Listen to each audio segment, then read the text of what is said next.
obviously I'm so pleased to send our fans home happy. It means the world.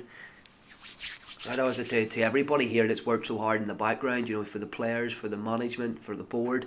I'm delighted for the board, that have come in for a bit of stick as we all have, and some of it justified, some of it maybe not so much, but at the same time I'm delighted for everybody involved with the football club. Our fans get the bragging rights. It's one game. It's only one game. I'm not getting carried away. It's 3 good points.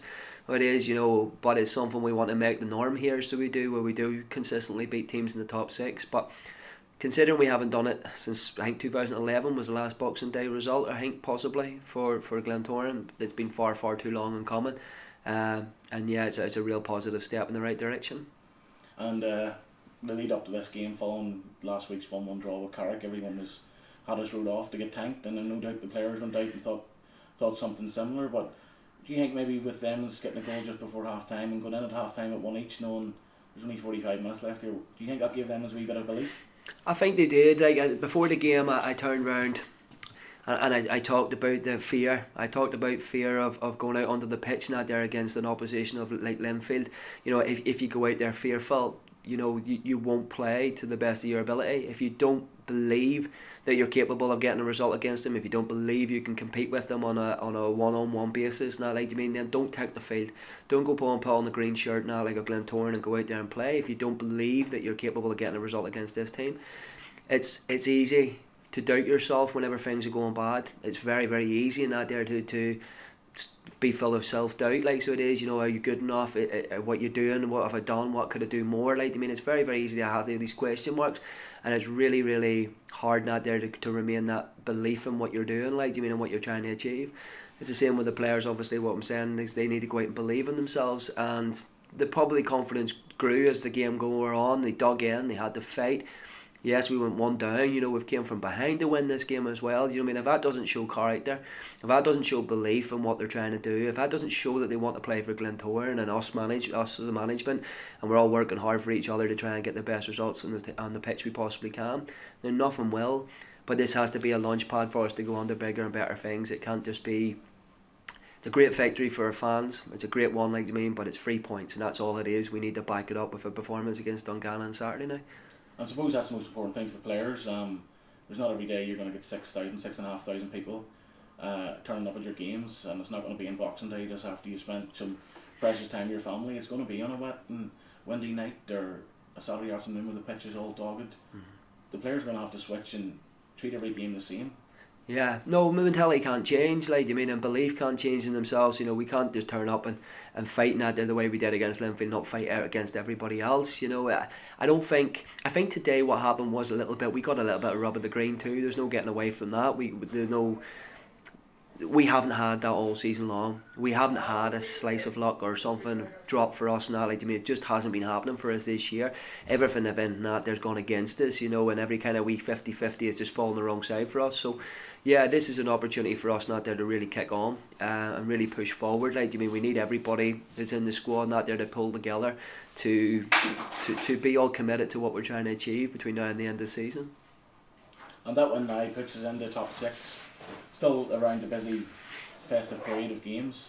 I suppose it's just about getting points on the board and keep continuously getting points on the board. Well, yeah, of course not. We need to kind of keep on bettering people's results around us. If that's what we need to do to try and remain in the top 6. All we can ever do every Saturday is look after our own results. So it's first and foremost not there. Try and get the 3 points out of every single game. That's what we go and play for. It's what we try to achieve. It's not going to be easy in that there against Dungannon here on Saturday. So but there's no easy games in the Premier League. There's nobody in that there is going to roll over and just let you win games. You got to earn the right. And you do. Our boys have got to go out there and show the same heart and desire. They've showed the same character, and their quality will come through. If they can get the ball down and pass and move it. You know what Dungannon's like. They're a very good football inside. It's a tight wee ground. It is. So we're going to have to be at our best to try and get a result. But again, a result would open up a bigger gap on Dungannon. And hopefully not their keepers ahead of Ballymena. I'm sure at times you're scratching your head thinking, especially coming off the pitch today, knowing that you've Linfield being the champions, winning 3 trophies last year, came to the Oval, and the players can put in a fighting performance like that and get a victory. And it's not well documented with a disappointing result at the Oval this season. Do you not ask yourself at times, why turn up at a game against Linfield on Boxing Day, why not do it against? Yeah, of course. Now, like, I mean, that goes back to what we were talking about Elliot, but previously, like, I mean, about the model of consistency. That's what you have to find, that consistency. But with young players, it's not always going to be the case now. Like, I mean, you're maybe going to find inconsistency with young players, and that's what we have here. We've got an incredibly young squad. You know, you look at our team today, like so it is that played against Linfield. We've got a 22-year-old left back, we've got a 22-year-old centre half, we've got a 23-year-old centre half, we've got an 18-year-old right back, we've got two midfielders at 22 and 25 or 26, whatever Moko is, 25, 26, an 18-year-old playing wide left.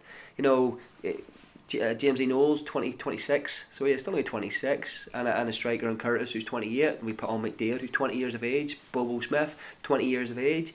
You know, that only bodes well for the future of this club and that there. If all them young players can compete now in their infancy and that they're in their progression into the Irish League, then what are they not going to be like in 2 years' time, or a year's time, 12 months' time, a year, and that, like, to me, for the experience that they're gaining this year? They're only going to get better. They're only going to get stronger. They're only going to develop more and that there. But it's important, like they listen to people like Elliot Morris, they listen to people like Marcus Keynes, and they take on the words of advice that they give to them, that Michael O'Neill passed down to Elliot, like he was saying previously. Do the right things, look after yourself more, get out of your career what you want, like, you mean, out of it, you know, dedicate yourself to it. You'll get the rewards on the other end, you know. And like, if Elliot and people like that, who's become more vocal this year and in his dressing room, has been a great supporter, somebody I can lean on and somebody I can depend on. Curtis Allen's the same, Ross Redmond's the same. You know, when you got senior players like that who are dependable, who are good influence on the players, then it'll only rub off well for the young players we have.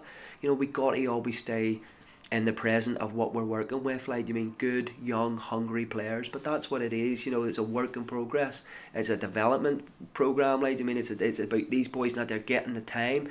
They get the times that the Lyndon Keynes and the Bradley Lyons and the McCaulays and McGonagalls, and when they first broke on the scene out there, they weren't hitting the ground running. They weren't kind of ripping up any trees, not like, you mean, think so. They're going to go on to have the career or the run that they've had this year, but they've been given the time to develop. They've been given the opportunity, and that's what we're looking to do. Give them time, give them opportunity. They will not come up short. These players, Dylan Davidson's, Nathan Kerr's, Kim Nilsson's, not there. They will progress. They will get better. They will get stronger.